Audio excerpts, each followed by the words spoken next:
BeBe's kids. We don't BeBe's die. kids. We multiply. Happy Like 30 bacteria and Tuesday. Ew. Yeah. Sets the tone. Well, Happy 30 Tuesday. Happy 30 Tuesday. Use protection. Man, oh man. This is not a movie about birth control. So tonight we're doing BeBe's Kids for you. This came out in 1992. And if for some reason 33rd birthday. 33rd, oh my gosh. If for some reason you're watching us and you have no idea who we are, which is weird, why don't you go back and watch? Thanks for coming to our channel and staying so long. We are 1,000 Eyes and One. I'm Tanya. I'm Nikki.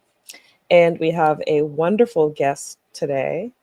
DJ Radar Ellis is joining us. He's also a fan of BeBe's Kids. Fan of BeBe's Kids, friend to the podcast. Friend to the podcast. Actually, our composer for our theme song too. Yes. This is the composer for our theme song. You're right. Yeah. I almost forgot that I didn't make that. All right, let's bring him on stage. Oops. Well, here's that things, except it's not supposed to all be together. So yeah. It needs a space. Yeah. Whatever. Okay. You know where to find us. Yeah. Unless you don't. Pew, pew, pew. Pew, pew, pew. What up? How y'all doing? We're doing all right. DJ Radar Ellis. Wow. Got the full name. Yeah, I mean, you gave it to us. The Gubs. Yeah. The Gubs. Like a Tribe Called Quest, a pimp named Slickback. You got to see the whole thing. All right. Absolutely. First question. Nick, what are you drinking?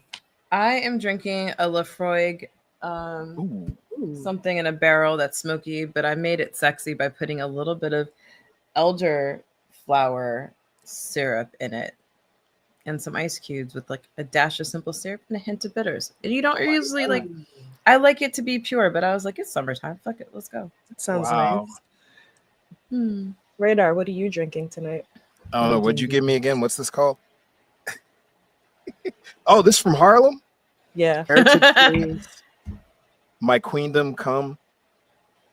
What is this called? What is? That's what she said. Queen Stout. Oh, Queen Stout. Okay. Well, this is Blackety Black Stout brewed with chocolate, coffee, and cinnamon. Yeah. Word. Before you do that, Tanya, I'm going to we have another guest who just joined. Next to the stage, we are bringing up my bestie from the paycheck land. She is so many things, but you can call her Mitra. Hey, Mitra. Hey. Long time no see. I know. How are y'all doing today? We're doing all right. We're just going through our rounds of what's in the cup. Yeah, what's in your cup, Mitra? Just some water. Can't really see because of the. All right, let's take her off the stage. I can't do that. No, shout out Water Gang. Shout out to adult drinks, adult beverages. Just water. I have a cookie butter beer. Oh. That Radar Ellis gave me. Did you guys buy each other beers and just like trade? Like, yeah, we didn't plan to, but what happened? I saw it today in Trader Joe's and I thought she would dig it. So I love cookie butter.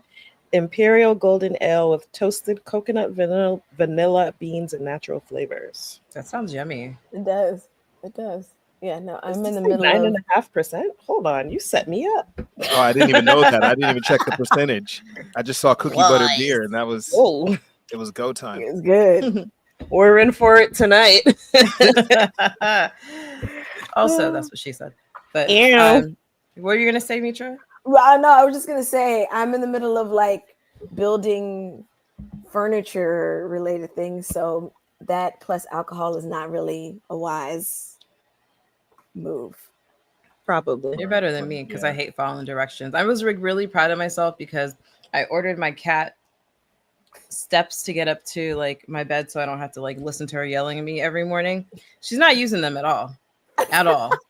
But I followed the instructions, and Tanya knows I hate following directions. Like, don't tell me. And then she'll be like, "Why doesn't this work?" And I'm like, "Well, did you follow the instructions?" And she's like, "No."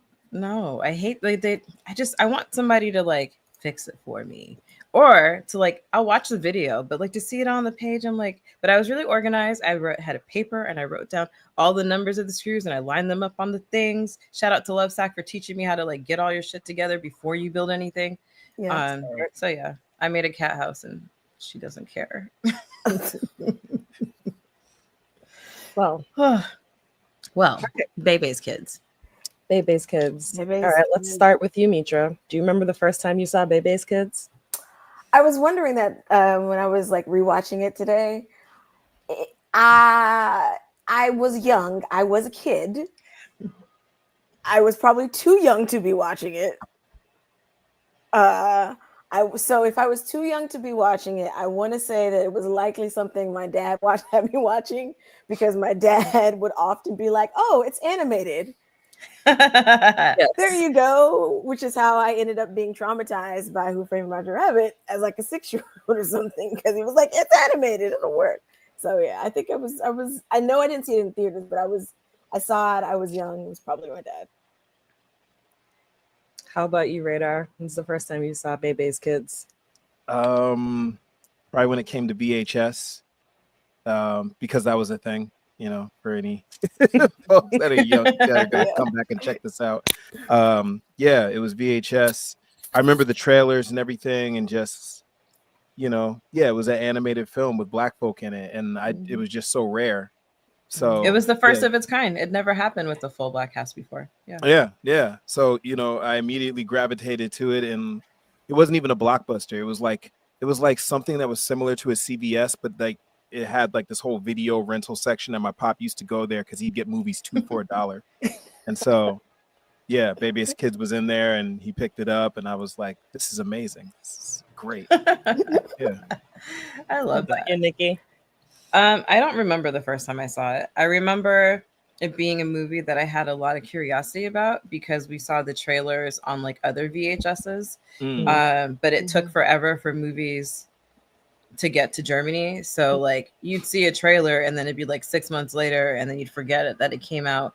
I know that I wasn't allowed to watch it when I was younger, but somehow I was like watching it and I'm having memories of watching it with like my siblings. So not as old as I was like when I saw Friday for the first time, but like, you know, I was an adult.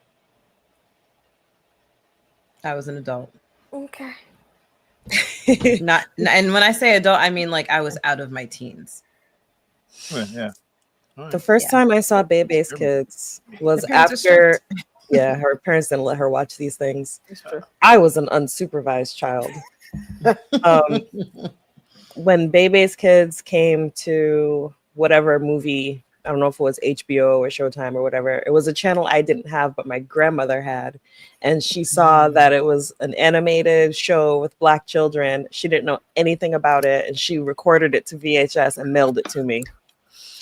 And we all sat down and watched it. And I was like, I love this movie. And oh man, I should have brought Sade on again. She loved it too. We watched it like every day. This one and Hand That Rocks the Cradle were movies that like were constant. Yeah, I know.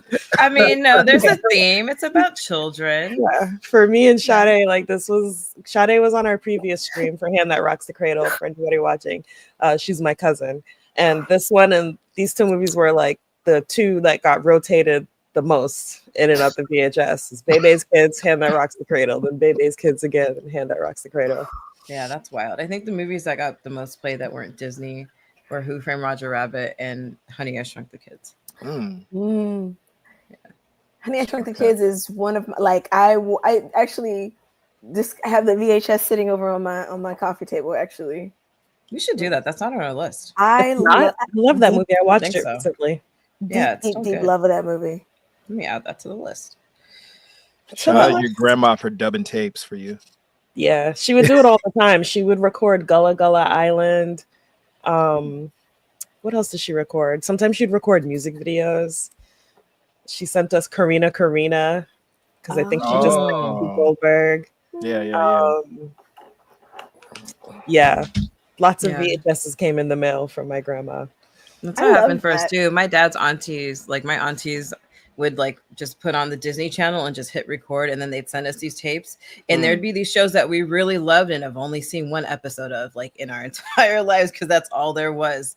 And it wasn't until like, you know, YouTube and stuff that I was able to seek shows out and be like, yo, this was great. Like Mysterious Cities of Gold. I love that show. Or The Raccoons. Those are all ones that I only saw once on those tapes. I have never heard of The Raccoons, but I will now. It's great. Mysterious Cities of Gold. That's a deep cut. Yeah. Had a great theme song.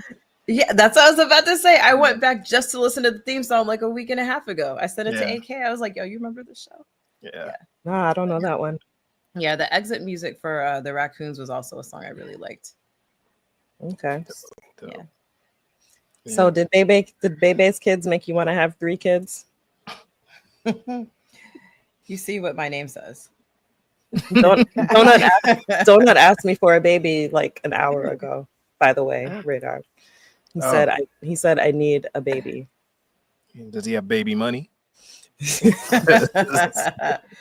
know what's really funny is that my nephews want my sister to have they want their mother to have another baby, but when their mother, Jackie, who's been on, asked if they want Auntie B to have a baby, both those boys said no. Why? Because they're her babies. They don't want competition, so they're in for a rude awakening. Yeah. I was like, really, Auntie B? They're like, what about Auntie Nick? They're like, Auntie Nick can have kids. I'm like, no. But it was fun to watch this movie as an adult because I'm just thinking about like, I don't know what it was like to date in the 90s, you know? Yeah. And I think about it now and just like my friends who have kids, like if they were to give a strange man a ride home from a funeral, like they wouldn't be meeting their kids the same day, let alone taking them out. Like all of my friends are really cautious about introducing men or women to their children, you know, like they try to keep that separate. So for me, I was like, oh man, is that what it was like in the 90s when you had kids? Yeah, I think first date, first of all, meeting at the funeral and giving a guy a ride home that you've never met already, like, wow, okay. And then the first date being the next morning with 3 extra children to an amusement park. I was like, y'all are crazy. That's baller money. You know how expensive amusement parks are? Last time I went to an amusement park, me and my sister and her friend, we were like, damn, Six Flags is expensive. And then we met this guy in the parking lot who worked at Six Flags and it was day off. And he was like selling his tickets for discounts. So we had the hookup. Like every time we went back, we were like, yo. And he'd like hook us up. But like to take a family, like, yikes. Yeah, they ain't cheap. No. Yeah, when my mom was dating, they brought us everywhere and just dumped money. She one of one, I tell you. That's all I'll say. But yeah, so anyway, you go on a date with this guy and spend all of his money while the children destroy the park. We actually just finished watching it, and even though I've seen it like a million times, the opening stand-up has me cackling every single time, like out loud laughing, just cackling at the TV. So I actually found it online and watched the original. Oh yeah, yeah. Because I was like, Ooh, I knew I'll have to find it. I've since closed it, but I knew the premise of the story comes from Robin Harris's, routine. I think it was an HBO special, but I never actually watched the full thing outside of what's in the movies. I was like, let me dig this up and watch it. And I mean, he's just such a great storyteller. He was just an incredible storyteller. But it was also just sort of funny to know that pretty much everything he mentions in his stand-up routine is in the movie. Yeah. With the exception of things that could get him sued for because it was like Disney is what's in the stand-up routine. Yeah. No, that's fun. He was funny. Like, yeah. It was cool when I was looking for music to put on our Instagram about this. When I typed in BeBe's Kids, it was like different sections of the stand-up that came up. And I was like, damn it, I'm just looking for that Immature song. Shout out to Immature. Actually, no, the soundtrack was serious. Is amazing. They would put their hearts out on them songs. Mm-hmm. Look, all my love, Renee Diggs and Phil Perry. Phil Perry, yes. When I heard it, I was like, "Wait a minute, I know that voice." I was floored. I was like, "Yeah, I didn't know Phil Perry was on this soundtrack." I'll be throwing that joint in my DJ sets when I can. Nice. After I take the temperature of the room, play enough joints that like people recognize. Then when everyone's nice and like nice and lit up, then I'll be like, all right, let me drop this in there. And there's always like one or two, always black folk in there. It's like they gotta get to that bridge though. No matter how. Once it gets there, they're like, oh yeah. Bang. I love that. That's so fun. We got to do a 30 Tuesday with just movie soundtracks or theme songs, like we always talk about that kind of stuff. And it's, we do. Especially, I mean, I think we hit on it more when we're doing like Game of Thrones or House of the Dragon or Wheel of Time, just like music as a character that the invisible character. But it's such a big deal and it really defines a movie. Man, how come nobody changed Pee-wee's diaper? There wasn't a diaper bag in sight the whole day. Well, I mean, can we be surprised given the house? I know, baby gave $20 to go to take 3 kids to an amusement park. But Jamaica should have known better. Come on, Jamaica. You're the responsible adult here. I have a couple of bones to pick with Jamaica. Let's get it. Jamaica's trifling. Let's talk about it. Yes, because like, okay, yeah, you bring the kids along, whatever. But the fact that she didn't she brought the kids, but at no point was she in any way trying to like discipline them, wrangle them, bring them in. She didn't contribute a dime towards like these extra kids that she brought in. And I was just like, wait, ma'am. Wait. Like how you show up with 3 extra children. And $20. And $20 for the whole day. And no diaper bag. Yeah. No diaper bag. And it's just like, it was foul because like they didn't have diaper genies in those days. Like, yeah. I was like, his diaper rash must have been going crazy. Oh my, well, yeah. It just looks full. Yeah, if you're at the point where there's flies following you, like that diaper is toxic. Yeah, watching this as a parent now, it's just so irresponsible. Yeah, right. Like, oh yeah, the big ones will just watch the baby while I go off and do this. Like, girl, are you crazy? The people will come get you. These days. Yeah, these days. I was definitely watching babies when I was like 10. Yeah, me too. Me too. The 90s. That's why we're so grown now. I think my favorite, I mean, Pee-wee in his diaper, but I love the voice casting for this because like you're never expecting Tone Loc to come out of that baby. Out of a baby. I thought that was a great choice. Yeah. I love though that in terms of voice casting, there are so many Black stand-up comedy like legends in it. I mean, obviously, Robin Harris is our main character who had passed and Faison Love is voicing him, but you talking about the George Wallace, John Witherspoon, Myra J, like just all these Ronaldo, like all these people. I was like, wait a minute, I recognize that voice. And it was just like, oh yes, all the people I was watching when I was watching like Def Comedy Jam or the BET. What was the BET comedy? Comic View. Thank you, Comic View. Like all these people, all these voices that I knew from watching those shows. I was like, wait a minute, I didn't realize George Wallace was in this. Wait a minute. Yeah.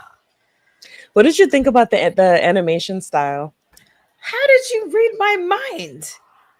I was literally going to talk about that. Well, I loved it. It's very much of an era, it's like Nickelodeon if Nickelodeon was spiked. It's like somebody, poor little Ray and nephew in the Nickelodeon. Like that's what it felt like. I love that they were like respecting the hairstyles and textures. I love that the colors are like Afrocentric. I love that everything about it. It feels a little bit grittier, and I think that made it a little bit more real to me when I was watching it because it's like it's a cartoon, but it's not like shiny and polished. Like there's like real life. Like these kids are coming home, they got nothing to eat. They didn't eat anything for breakfast either. It's not like, oh, we're all happy. It's you think that these kids are bad, and then you realize that there's a whole story behind that. Bebe was probably at work. They don't give her any credit. Maybe she's working her 3rd job that night. Right. You know, she's doing it by herself. But yeah, I love the animation style. One of the things I really appreciated about the animation was the variety of skin tones. Because so often in animated shows, the Black people are all just the same shade of brown, or like two shades, the light shade and the dark shade, and then like that's it. And even in the picture behind you, Nikki, yours is a better well, she's gone now. But even in this picture, you know, we have 4 different shades. Yeah. 4 different shades of brown. And I don't know, I really like that. I think it's something that's still lacking in animation when they animate Black people. Oops. Oh, it's my bad. I'm just trying to turn my camera back. Well, on. Why did you end it with my picture? Oh, I don't know. So I mean, I bought this on principle. That's why I got up to go. This is, I saw this. It's Colors of the World. This is multi skin tone colors, and it's like all these different shades of brown. I bought it when I saw it. I don't like. I haven't used crayons in it. Well, that's not true. I do color, but like I bought this because like, hold on principle, because look at this. Like there's all these skin tones. It was amazing. Colors of the World. 24. Well, you know why? I mean, what I love is that because when I you know, there's all these things that I've seen the movie so many times and didn't like connect dots and whatnot until later as I got older. That, you know, Bebe's Kids, without Bebe's Kids, we don't have the Proud Family. Yeah, because literally Bruce Smith, the director and animator, he created Proud Family.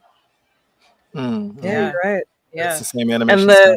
Yeah, I was gonna say the animation style is the same. The hair and like the way the hair is drawn and stuff. The noses. Yeah, shout out to that legacy, because that made me think of something that I hadn't seen until you told me about, Mitra, like Craig of the Creek. Yeah, I love that show.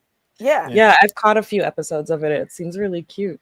But even I don't know if y'all remember, because when I realized that, when I saw that, when I was like looking at the credits, I was like, Bruce Smith, wait a minute, that's Proud Family, dude. I didn't realize he had also, I don't know if y'all remember, ages ago, HBO had a fairy tale show, Happily Ever After. Oh yeah. Yes. I never watched it though. All the protagonists, all the folks were people of color. He was also behind that. Oh man, like I'm having flashbacks to that, and you're right. That style is the same. I really love that show. Yeah, I've never watched it. I really love that show. Yeah, there were like moments. There were like it was things that you had to catch. You know, like if you were able to, you know, get in the pocket of these moments where Black folks were, you know, had to take the wheel because we weren't given any of it, but had to take the wheel. You catch these things like.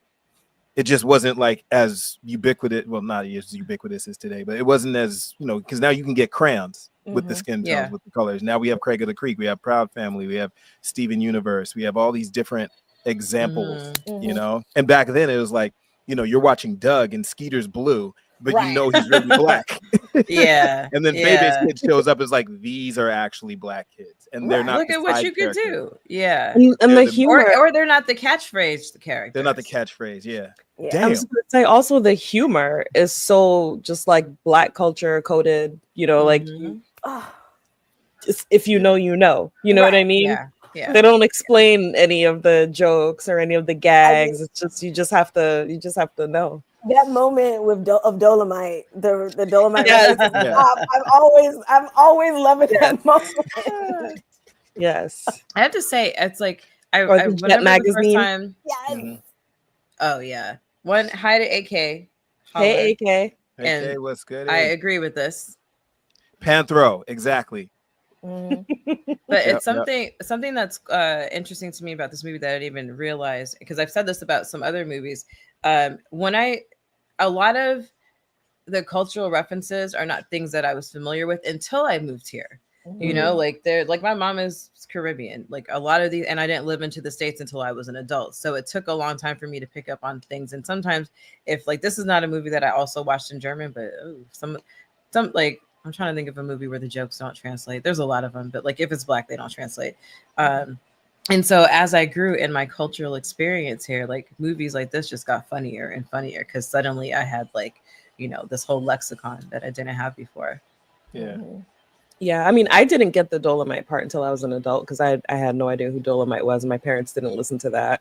I wasn't exposed to it at all. So like that part I didn't get until I was an adult. Honestly, a lot of my I was very sheltered. A lot of my exposure to a lot of Black American culture started in college. Same. Yeah. So like there were movies that I've seen and shows I've seen, but I didn't always get all the references until, I went to college and, what were you going to say, Radar? Yeah, I was raised in predominantly white neighborhoods most of my life, but my parents were blackety black. So, they are. Yeah. When we watched the film and stuff, I paused it. It's like, what's that? Because they were reciting the Dolomite part too. It's like, wait, is this just something that we're supposed to know? And it's like, and so my dad had to break it down and just be like, no, this is the thing, and da da da da. It's like, oh, okay. But yeah, these were things that, again, like driftwood floating in the ocean that I could hold on to and just be able to be like, oh, there's a space for me because my school wasn't showing it, my teachers weren't teaching it to me.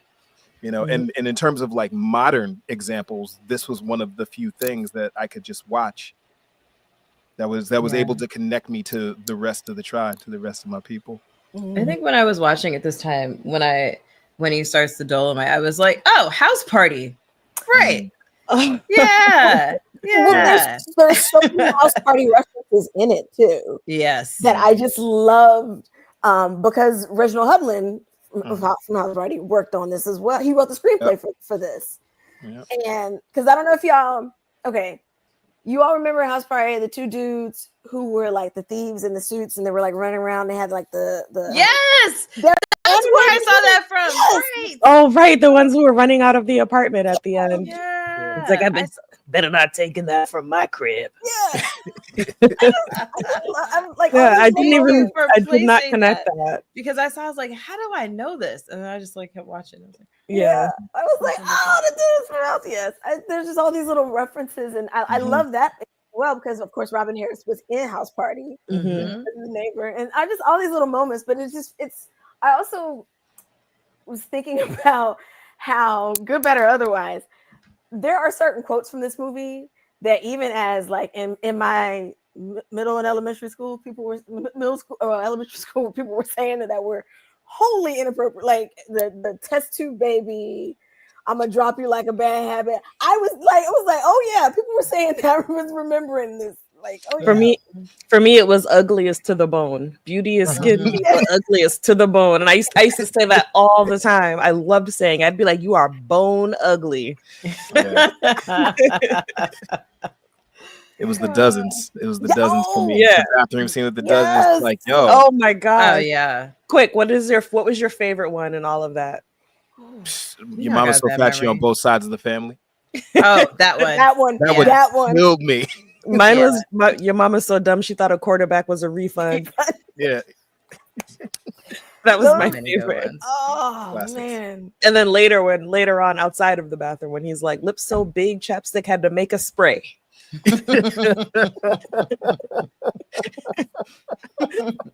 Yeah. There were some great jokes in here. So many quotables. Like I actually just want to watch it again now. Yeah. It's like every time I watch it, I just want to watch it again. I enjoy it. It's a movie I don't get tired of. I don't know why I don't watch it more. Well, I guess because we don't own it, so we need to own it. Okay. I love this movie. And I think, and for me, it brings me back to like 1994. It came out in 92, but I didn't watch it until around 94. And so it brings me back to that time of like in 94, I think is when my grandma moved. And so that's why she was sending us VHS. She moved to Florida and I lived in Massachusetts. So that's why she was sending us VHS. And that was back when you couldn't just call, because it was long distance. So that was like her way of me up when I moved here. Yeah. But that was her way of like connecting. And so whenever I watch it, it brings me back to like a specific spot in the living room with the old TV with the wood frame, the furniture TV, the big back TV, right? The big back TV. Me, my sister, my cousins laying on our stomachs right in front of it and just like cackling. So it just like, I don't know, I get like the warm and fuzzies when I watch BeBe's Kids. That's how I feel about I'm Gonna Get You, Sucker. It's the same thing. All the cousins packed into the living room. There's no AC. It's really hot. Everybody's sweating. Parents.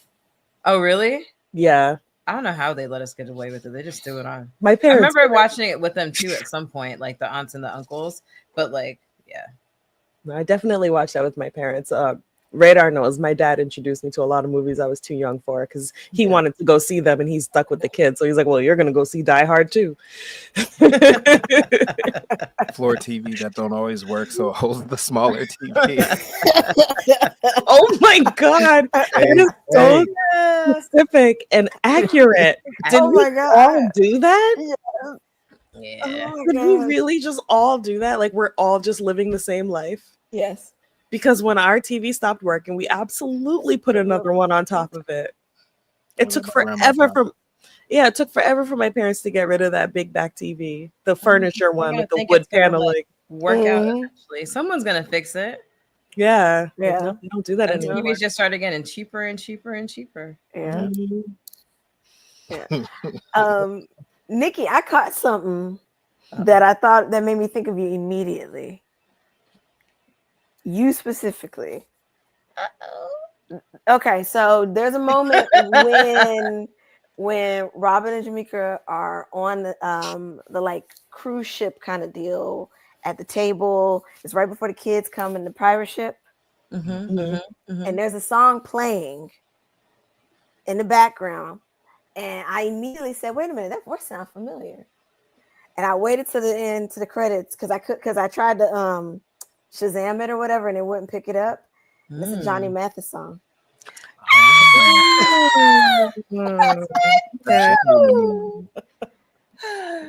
It's Tanya knows. Moonlight Becomes You, Johnny Mathis.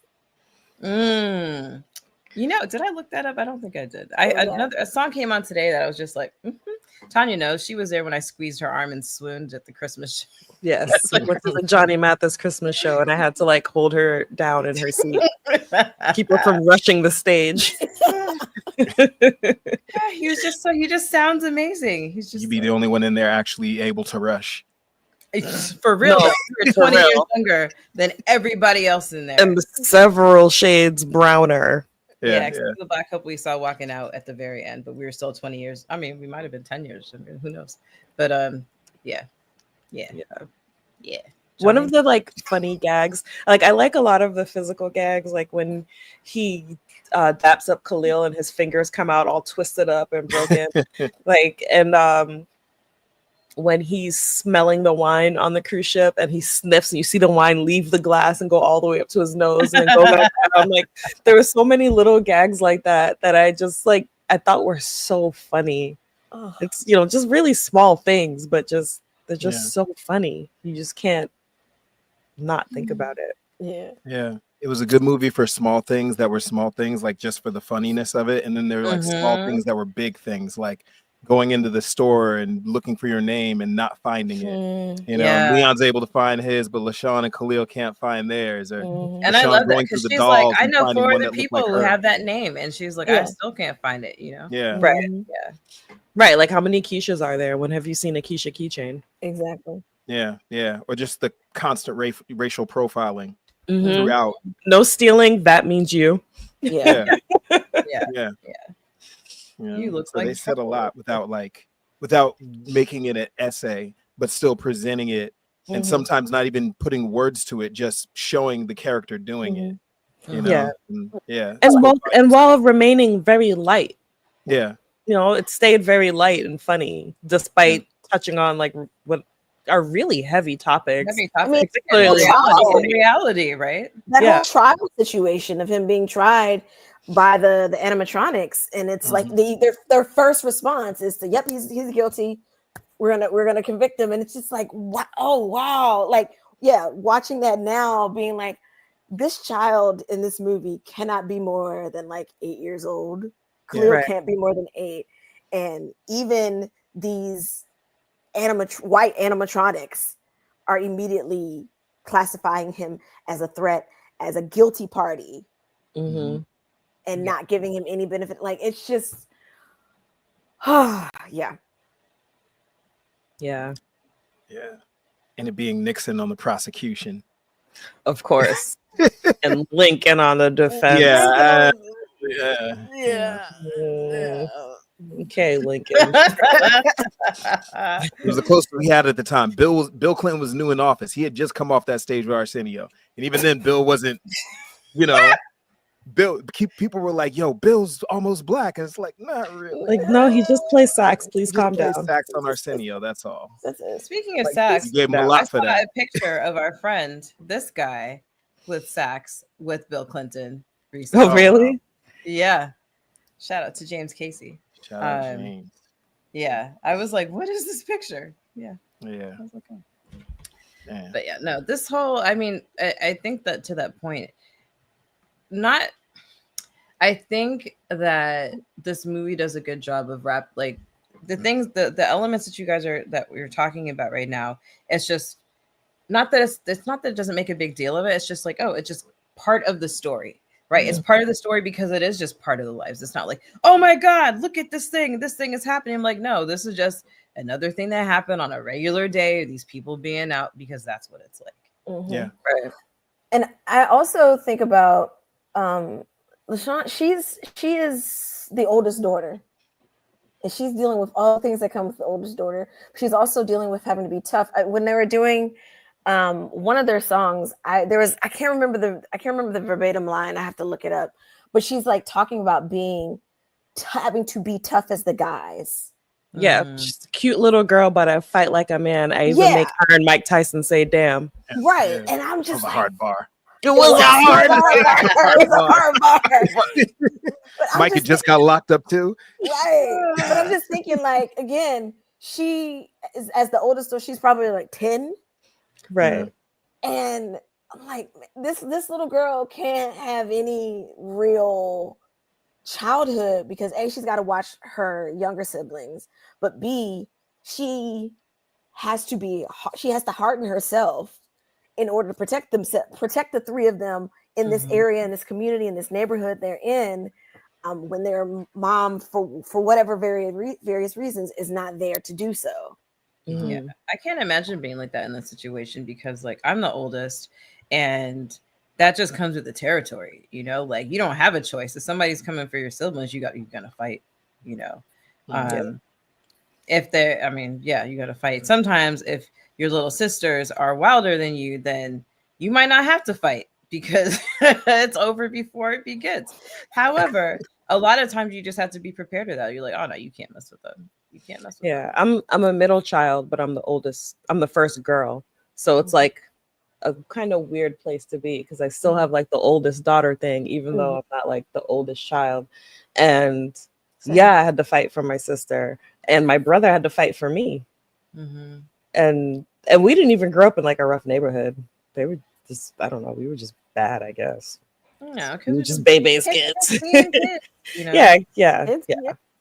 And you gotta fight. I remember, I think the first fight I ever got into, like outside the house, was me and my sister, and we fought these twin brothers. I forgot what was happening. I'm not gonna say their names because who knows where they are in the world. But I was just like, I forgot something was happening, and the next time I'm like rolling around the dirt, punching this dude in the face. And I barely remember that. My Jackie told me, she was like, oh, remember that time when you fought someone? So I was like, oh, what? No recollection. I blocked that shit out. But she's like, yeah, you beat that girl up. And I was like, did I? Who knows? But that's just comes with the territory. Like my parents were very present in like you guys, but my parents, they're delightful people. But we were still outside by ourselves, going around being in the world as young people. And that no matter what happens, when you guys all have to get home, and if something's wrong with one of them, it's you who's in trouble. Oh yeah, definitely. My parents were gone all the time because my mom had multiple jobs and my dad was a musician. And so he was out of town all the time. Did you just sound weird? You sounded weird. Was that just me? No. No, I heard it. What It was a happened? little muffled. It got muffled. Yeah. You're good now. It was a low pass filter. Yeah.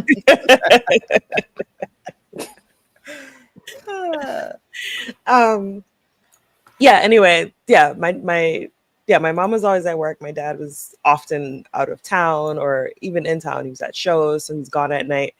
And so that's us being home alone, like, you know, LaShawn having the key, being a latchkey kid. And do they even have latchkey kids anymore? Like, is that even a thing? Because there's a couple they've been arrested because one of their children was crossing the street with the younger one. I think it was like a 7-year-old crossing the street with the younger one. I don't remember how old, and they got hit by a car.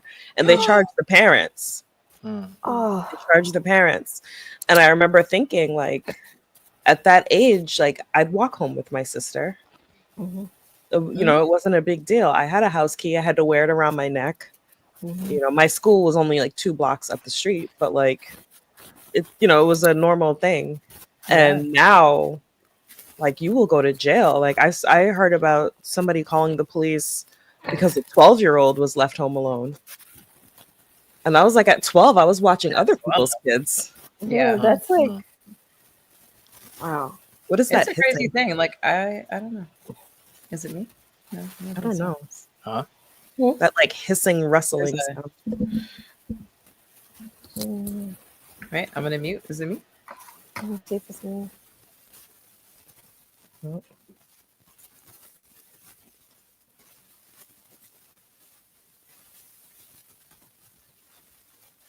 well. Oh, yeah. Mitra. What? It's okay. It's all right. This one's just staying on YouTube. It's all good. Yeah, I was talking to my nephew the other day. He called me, which I love. He like calls me on the phone. He's like, "What's up, Auntie Dick?" I'm like, "Yes, let's talk." And he had recently ridden his bike. Like, he rode his bike to, like, I don't know, like CVS, which is crossing a couple of busy streets. And my sister was like, "No." I was like, bro. I was like, first of all, you can't do that. The rule is that you can't leave the house without telling somebody where you're going, because we want to know where you are so we can come find you. The second rule is, as soon as you get to where you're going, you got to be like, "I reached," so we know that you got there. Everybody here knows that I'm like, text me when you get home. It doesn't, I don't care what time it is that you get home. I want to know that you get home because I'm gonna call you. But I was thinking about that, and I was like, man, when I was your age, like, and when I was younger than him, my mom was pregnant with my brother, and she used to send us like to go to the farm and get fresh milk from the cows. And that was a whole adventure. They're like, you walk down the hill and you go run this and you pass this place until we had it memorized, so we would know how to get home and stuff. And now it's like, you don't want your kid to be out there, because I'm not sure if people are crazier now than they were. White vans existed back those days too, but it's just, I don't know. It feels like kids now are not as equipped to handle some of these outside situations. Maybe because they don't go outside. Maybe because we don't let them outside. Maybe just like there's all these things that come with it. But like, I was playing in World War II bunkers. Your parent had no idea. Oh, I was telling Radar the other day, like, I made friends with the homeless man and hung out with him in a cemetery, and we built a fire, and he read to me from the dictionary, and I was 8 years old. And then she went back and he was never there again because he was a ghost. That sounds like a plot to a movie I watched when I was like 10. He was a totally nice guy. He just had mental illness. That's all. Yeah. He taught you like the different kinds of British accents and he taught me that there was a difference between British English and American English, because I was messing up my spelling. I didn't know that they were different. And so when I would go to Jamaica, if school was in session, my mom would make me go to school, just even if it was just for a week. And then, we'd be doing spelling and stuff, and it's like all the British spellings. So then I'd come back to the States and use the British spellings in my writing, and then get like all these red marks on my papers. And I couldn't understand who is telling the truth. And we called them. Why are there all these U's? I was just about to say a whole bunch of U's. Yep. I remember the first word he taught me was tire, TYRE versus TIRE, and and then he just like explained it to me, and I was like, wow, where were you this whole time? Your teacher was kind of a hater though, because like bitch, you knew. Yeah, you knew. I'm using an alternate spelling. Straight hater. Yeah, like my parents are not from here. You rotten bitch. I speak the Queen's English, god damn it. God, I speak the Queen's motherfucking English. Catch up. Teacher is definitely a hater. Yeah, it's wild, and it's just like when I see it now, I'm like, ah, man, like those kids are home alone. Like I want to think that my nephews could fend for themselves if they were left home alone. Like, but I think they'd just be scared because that literally has never happened. Never. Yeah, I was talking to my sister about my niece being home alone with my kids, and my sister was like, "I'm too afraid because I don't know if she knows what to do in an emergency." But when I was that age, I was again watching babies and toddlers, and you know, I was a counselor at a Bible camp or assistant. You know, not a. I mean, it was canon, right? Babysitters Club. You could babysit when you're 12 years old. Yeah, Club. You could do that. Yeah. And so now she's about to be 14, and she's never changed a diaper, or you know, she can't be left home for more than just like a few hours with her younger sister, and she's never left with anyone younger than that. I think there's just like a lot of, I think people are really protective of it, but like I for better or worse, and who knows what the reason is, like I think that our parents entrusted us with a lot of responsibility. Maybe they come from the generation of you have to figure that shit out. Like I'm still like, they're like, stop doing that. I'm like, let them fall. Yeah. I mean, I think the basics have changed. Yeah. And you know, like, the basics have changed. I had to learn how to cook just enough to feed like small children. So it was a lot of like fake pizzas and eggs and you know shout things out to like the that. Fake pizzas. I used to do English muffin with marinara sauce and a slice of American cheese. The little bagel bites. Yeah. So I think the basics. Shout out to home economics. I think is what I'm really hearing here. Oh yeah. Home economics is dope. But I also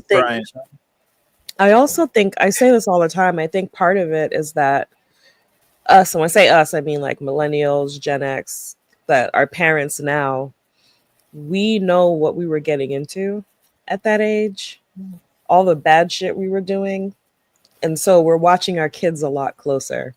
You know, we know all the times we could have been kidnapped. I shouldn't have been hanging out with that homeless man. Why did nobody know where I was? You know what I mean? I could have gone left. I could have gone really bad. Yeah. You know, I would never leave my son like just outside to go play like while I'm inside with the door shut and he's just gone. Like, you know, that just would never happen. It's I barely leave him alone in our apartment. Yeah, and it's like nowhere feels safe. I mean, when I see little kids on the train by themselves here in the city, I'm like, I love it. I love it too, but it makes me so scared. I'm like, yo, you are so capable. My nephew could never. I love seeing them with their coffee. I love seeing their little coffee cup and the buttered roll. Oh my God. When I used to go into the office, on the way to school, Yeah, they got like hot chocolate and their bacon, egg, and cheese. But I think also no, I was just gonna say, like, I think about when I was a kid, we sort of knew our parameters of where we could go and where we like not to go beyond that. Because like the babysitter who I stayed with, she had kids and she had other kids who she watched, and we knew, okay, you can go to this part of the neighborhood, but if I find out you were over in this other area, that's your behind. And like it was just like this unspoken sort of, I don't know. It's a weird thing of like, I know where you are, but I don't know where you are, but I'm also trusting you. And you also have to learn at a certain point how to navigate certain things. So we knew, okay, we couldn't go as far as the 7-Eleven. And she magically knew whenever we would cross that barrier, we get back. I heard you were having a Slurpee. Huh? What? How did you go over there? Like, oh, somebody else's mom is at home ratting out. Big fun. Right. Big fun. But it's, I don't know. I like seeing, I like seeing a certain level of independence because there is a certain, I won't say overprotectiveness because the world is wild, but at a certain point, like, you have to equip your use exactly with the skills. So it is like, okay, teaching, okay, you're gonna have to take the bus from the house to school at some point. All right, I'm gonna ride with you. We're gonna do a couple test runs where we're just gonna get lost because you're gonna navigate, but you got to figure it like. And I mean, especially there's survival skills. Yeah, I do that sometimes with my son when we're walking home. I let him lead, mm-hmm. and I ask him if he knows where to go. Mm-hmm. And he has a hard time remembering what street we live on, but he knows like the landmarks to follow. Mm-hmm. And so at this point, I feel like at least from like the park somewhere kind of close, he could find his way home. Mm-hmm. Yeah. I was And watching, he can get to the Met. He knows how to do that. Go ahead. yeah, I was watching a clip on IG the other day, and this cat was talking about how, like, you know, the way that we were raised was so different because in order to like go hang out with your friends and make a plan, you had to call their house, which was a landline. So a lot of times their parent picked up first, and now you had to practice talking to someone and building conversational skills because now you got to be, oh, hey, Mrs. I'll use my friend's example. Hey, Mrs. Ganaway, how are you doing? Da, da, da, da, da. Yeah, how's your day? Such and such. And then she'll tell me, and then she'll ask me how my day was. It's good. And then you get to, is Philip home? Yeah, okay, man, speak to him, please. Okay. And then, you know, that just small interaction set a tone for so many other interactions that you would go into. So our whole upbringing was completely different because we had face-to-face encounters that kind of molded our understanding of the world. And I think a lot of that tends to be missing because not because kids don't have access to it. It's just because they have the option to just not engage with it. You know, there's so much individualized experience, and a lot of it is through technology that, you know, there's no landline to call. You can just call that person directly. You can see their face on whatever device they got, a smartphone, an iPad, or whatever. And now there's no threshold for that. You know, so now we kind of got to play them closer to the hip because what's going to supplement that experience is like the experience that we had that we got to like let them know.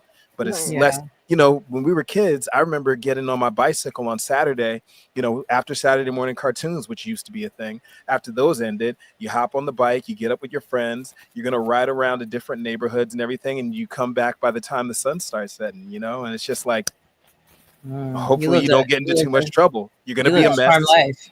Yeah, you lived a charm life because Saturday was Anita Baker and cleaning until 1 or 2. Oh, that was Sunday. That was Sunday. And then you could go outside. Yeah. For me, Saturday was Saturday morning cartoons, then to church for tutoring, and then choir practice, and then mass choir practice when I got older, and then finally I was able to go back home. But by then it was evening, so I couldn't go outside. Yeah, me too, AK. I miss Saturday morning cartoons. Well, you want to plug events? Spoons, Tunes, and Booze by Secret Formula. They do that a couple Saturdays and Sundays a month. I almost went last weekend, but I didn't get a chance. But Saturdays I will wake up and I'll just be like Saturday morning cartoons. And like YouTube has a bunch of crazy playlists of just those things. It's got the commercials and all that. And that's what I watch when I'm feeling nostalgic. I'll just get up, I'm like, crawl over to my couch and just start watching cartoons. The shit is the best. I was going to say about, sorry, go ahead. Oh, so yeah, just bringing it back to like, you know, the whole Baby Kids world. It was like this. And then if you wanted to see something black on Saturdays, there was only like the short-lived MC Hammer cartoon and the short-lived Kid and Play cartoon until like Wayne Head showed up. And then, and then it was like, okay, we got something else. But yeah, I love the MC Hammer cartoon. Or another one that was coded black was California Raisins. I remember that show. Oh yeah. For the Temptations. Yeah. Absolutely. Yeah. Oh my God, the California Raisins. I haven't thought about them in ages. But it's interesting because even as we're sort of like talking about our various experiences, I remember just that scene when Robin leaves them, and you can see, even in, you know, their brashness, they are scared to be left again by themselves with nobody to care for them, with no food, because Pizza Man don't come to their neighborhood no more. Yeah. And who knows what. And because the fact of the matter is, if everybody in that building knows that Baby ain't likely is not home, because Baby is probably likely not ever home. So it's really not a safe space. And so it just, my heart. I mean, you see that, right? You walk into the building and those guys are walking out having robbed someone. In my heart, just like when I was watching it today, I was like, man, my heart like broke for these 3 children because for all of their, acting out and this, that, and the other, they are babies. They are babies, and they have nobody to protect them in this situation. Because I mean, even the fact that like at the end of the movie, they are gone to Vegas. When I saw that, I was like, I didn't even remember that happened. Yeah. They've gone to Vegas. Baby don't know where her children is. Nope. No idea. She just assumes Jamaica is taking care of everything. Yeah. That shit is crazy. That is wild. Crazy. Wait, AK was cleaning on Friday evening. Damn, that's tough. Yeah, that is no tough. TGIF. Oh, just straight up, just mop, broom. Damn, that's rough. That's tough. Shout out though, waking up. I think the cool thing about, I mean, not the cool thing, but I think that what you're talking about, Mitra, is something that like if you make it to you have to make it to the end of the movie to understand why these kids are bad or what, like, it's not until the very end that you're just like, there's this reveal, like, no, these kids are alone all day. There's nobody with them. Like, we don't know what Bebe is up to, but you're right. They're not in a safe space. Like, they may have been acting out, but one, they don't know any differently because they're at home. Yeah, they're home. It's like a Lord of the Flies vibes, but also it's like they are craving that attention from an adult to feel safe. And it's like, for me, I like look at Robin. He's like, he wouldn't let Janika walk in alone, but you would let the kids but then you leave those kids alone there. Like, everybody better sit in the house till Bebe comes home. Like, that's what I was about to say. Jamika was trifling for letting the kids go. Yeah, like you're for supposed being to mad at him about it and still driving off. And Jamika, those kids should have just come home with you. Absolutely, absolutely. That bitch. Leon would have been all right. It's a lot of things you can excuse when it's a cartoon Halle Berry. Shout out to Vanessa Bell Callow.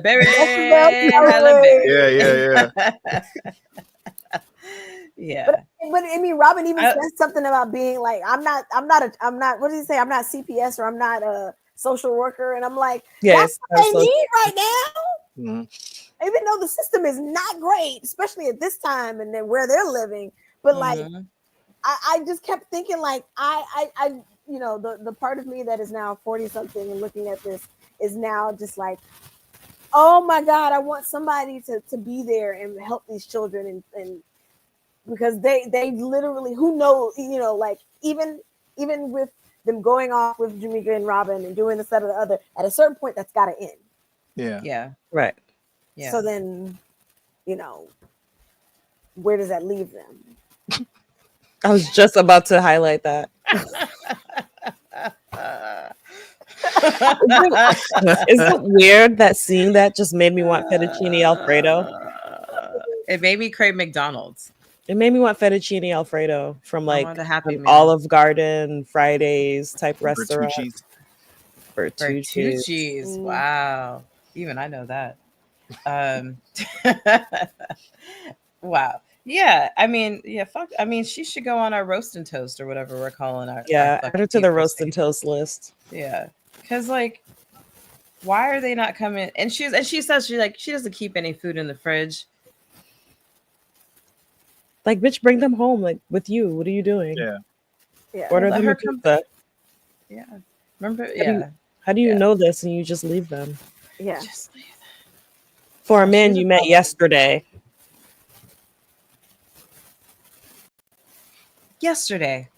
Not even a full 24 hours have you known this man. No, not even. And it's just like, oh, I gave this strange man a ride home and I'm telling him to take me on a date with me and my child and +3 and all of these things. You're like, who are you?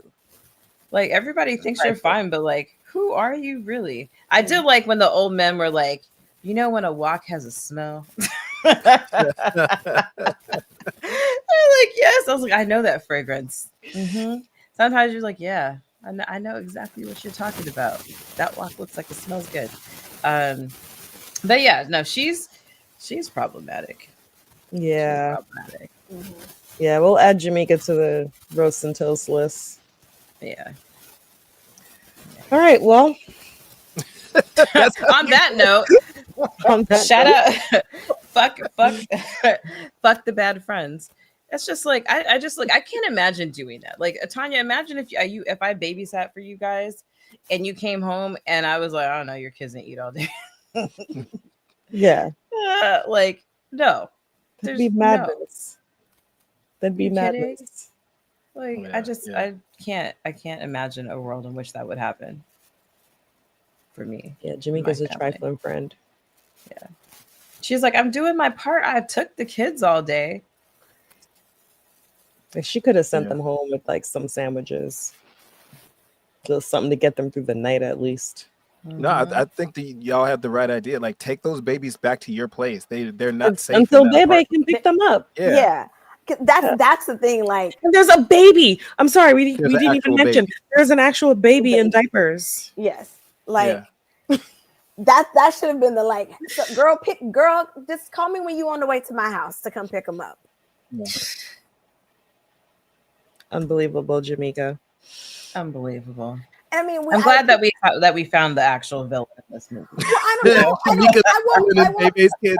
wouldn't say that she's the villain. I'd say that she's not making great, because at the end of the day, she is still doing something. Yeah. Right. Yeah. Introducing these children to a strange man that she met less than 24 hours ago. Is she doing everything that she should be doing as the actual only real looks like responsible adult in their lives? No, but I mean, there's a lot of people at fault for how Bebe's kids are behaving and how they are being not taken care of. And I don't excuse Jamaica, but I don't applaud Jamaica either. Yeah. Shout out whoever taught them how to rap, though. Probably Bebe, because Bebe was just on tour. Right? But I was on the road. I mean, I know I'm getting too like deep into it, but I do. There's no such thing. I do really wonder, like, Bebe, where are you? I think that it's left to us. I like that we're talking about the where is Bebe aspect of it, because I think that I'm thinking about the time and the era that all this is taking in, the attitudes of women are trying to be independent, men are trying to keep in the house, like all these like gender roles or whatever from that time. And it's like they're making her out to be like, this bitch is just hoeing in the streets. She's running around, she's partying. And I think that's what's, for me, based on like the context clues that I'm getting from the rest of the thing, it's like that's what's being implied, is that she's out whatever, just neglecting her kids. But she did give $20. Like maybe that's all she had. Yeah, her giving the $20, the note asking to bring them food. Yeah. Like when I was younger, I definitely was like, oh, Bebe's out partying and forgot about her kids. And then as I got older, I'm like, she might just be at work. She's probably a nurse working the night shift. Right. Yeah. She's Jamaican. I was listen. Yeah, I like that they left it open-ended enough to not like outwardly just villainize her and make her be like this, because she could be just trying to do the best that she could. She's just in this situation. And where's their dad? Where's their dad in all of this? Oh my gosh.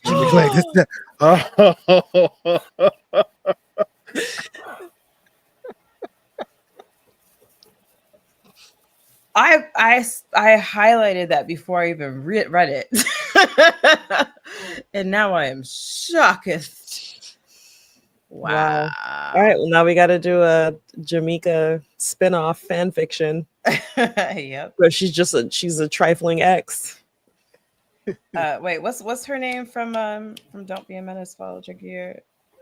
Oh, the one who had like all them kids. All the kids. Yeah. Oh. I'm pregnant. Like, already? That's right. I'm pregnant. Fuck. Oh my god, I can't believe. Remember, it's not like we did that on a stream. Yeah, I can't. No, I have to look it up. I got nothing. Well, in the meantime, we're gonna wrap up. Mitra, do you have? No, not before we find out that name. Well, no, while you look it up, we're gonna plug things. Yes. Hey, Joe, you got anything you want to plug? Nah, No, nothing. Okay, that's fine. nothing to plug. Nothing Just going here to on. kick it. I like it. I Just like kicking it. it. Radar, you got anything you want to plug? Links to drop? Any of that? Shout out my wonderful wife Tanya. Thanks for holding me down. Doing a block party this Saturday in Harlem. Where's it at? Because you know the location better than I do. I think it's 115th Street. Okay. Yeah. It's a block party. Yeah, which I'm super excited about because being a DJ and doing a block party, it's like, a renewed passage, rite of passage, re-upping my subscription, all that stuff. Revive Big Band. We're playing Times Square August 8th. So really excited about that one. The next day is the homie Max's Is there like birthday. a link or anything that we could post about that? Yeah, when I get it, I'll send it to you. I just show up and rap. Okay, the that's block my party. mic. All right, cool. Let's go. The block party is 115th between Park and Madison, around the Taft houses. Dashiki, that was her name. That's what I thought it was at first, but I knew it couldn't be Dashiki. But yeah, Dashiki. No, it's Dashiki.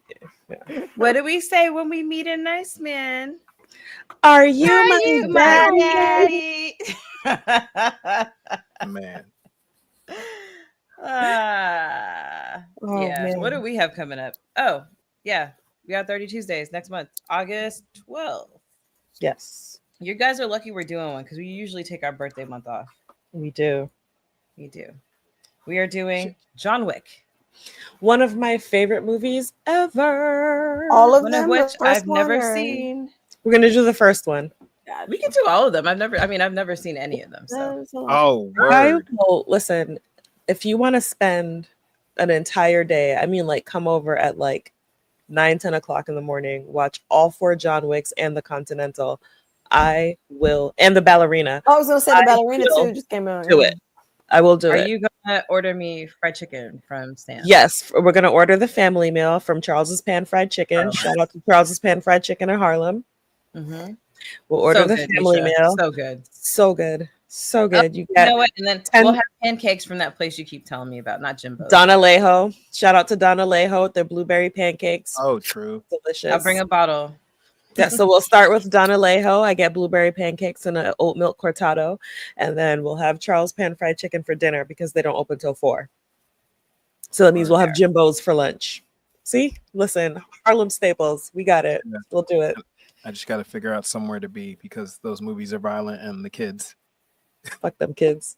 Word, you're just gonna. Well, I guess the way that we were raised. Just throw popcorn in the back room and let them hunt. For exactly. It. We'll do a. Listen, there are 3 Trolls movies. 3 Trolls movies. True. Boss Baby. Wait, Dog are Man. there 3 main Trolls movies? Yes. Yeah. It doesn't even count the shows. I was about to say, and that doesn't count the holiday movie either. Right. Yeah. He's into Boss Baby, so we got 2 Boss Baby movies plus a Boss Baby show, and now Dog Man, whoever that is. I like that show. We'll just let them rot their brains with TV for the entire, and we'll give them iPads at the same time and let them just go crazy. Right. Pop-Tarts, popcorn. Little do you know, Grimlock is gonna have, because since he knows how to connect to all the devices. Grimlock is not even for Mitra. And he knows how to take over Tanya and Radar's devices. He knows how to get on the HomePod. You walk in, he's got 7 different things going on. It's like when I used to watch World Cup. When I used to watch World Cup, there'd be 6 or 7 computers in the studio, and I had a different game on each one. He's yep. He takes out both iPads. He casts one to the TV and he casts one to the HomePod. So he's getting the audio from the HomePod, but the video on one iPad, and then the video and audio from the TV, but it's casting from the other iPad, and he just sits back and enjoys the chaos. Yeah, and he's not even 4. Yeah, wow, that's more. I'm obviously, and he doesn't even speak. He doesn't even speak. He's amazing. Wow, he's amazing. Yeah, Radar. He thugged me into giving him popcorn and Pop-Tarts the other day. Oh, really? He came up. I was he put his hands up, and I was like, "Oh my god, love!" And then he tangled me like this. Yeah, he pulled my arm out and took me to the cabinet and was just I was like, "Oh, This is what I I thought, want. I thought we were good friends. We were connecting. Yeah. Not at all. Yeah.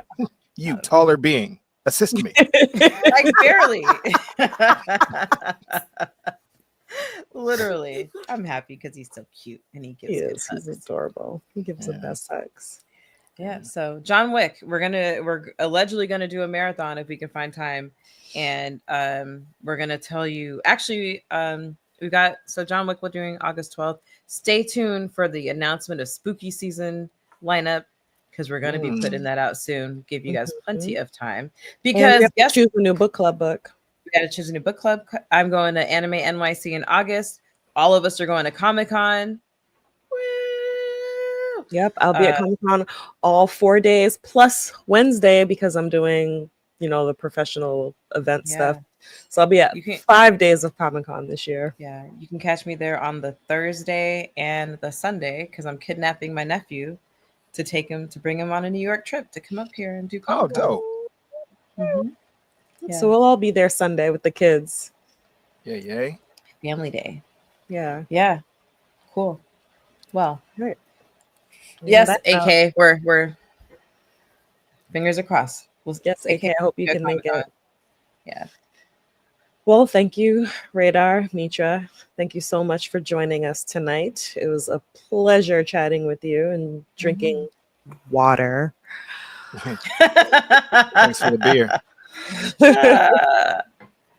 So healthy. Love it. It'll be tequila next time. That's just for now. Yeah. She literally just got over like the infernal disease. Yeah. It's also Tuesday. So, Yeah. I literally just got like my first negative test this morning. So hey, congratulations. Welcome back. Thank you. Yeah. I think that's it. Nothing else to plug. All right. I've been Tanya. I'm always Nikki. We'll see you soon. Bye. Bye. Peace. Peace.